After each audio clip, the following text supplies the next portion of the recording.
কে morning ওয়াকে বেরিয়ে এই পীরতলার এদিকে এসেছিলাম। এটা আমাদের পাগলা পীরের থান বলা হয়, পাগলা পীরের মাজার আর কি। এখানে ওনার যে সমাধিটা আছে সেটা আছে। এটা প্রায় শতাব্দ প্রাচীন। এখানে অনেকেই, সব হিন্দু ধর্ম, মুসলিম ধর্ম, সব ধর্মের লোক আসেন এবং মানত করে। বিশেষ করে ছেলেরা, বাচ্চা ছেলে যদি হাঁটতে হাঁটতে যদি দেরি হয় তাহলে এখানে মানত করে ঘোড়া দেয়, কাঠের ঘোড়া দেয়। এই মানত করে যে কাঠের ঘোড়া দেব, তাতে অতীত আছে যে বাচ্চারা ঠিক হয়ে যায়, হাঁটা শুরু করে দেয়।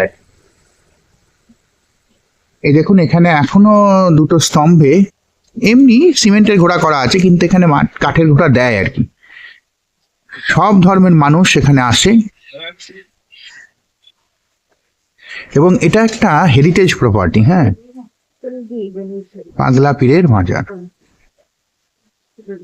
নবদ্বীপে যারা আসেন তারা যদি হেরিটেজ প্রপার্টি যাদের দেখার আর কি ইচ্ছা আছে, শখ আছে, নবদ্বীপে অনেক হেরিটেজ প্রপার্টি আছে, তার মধ্যে এটা একটি।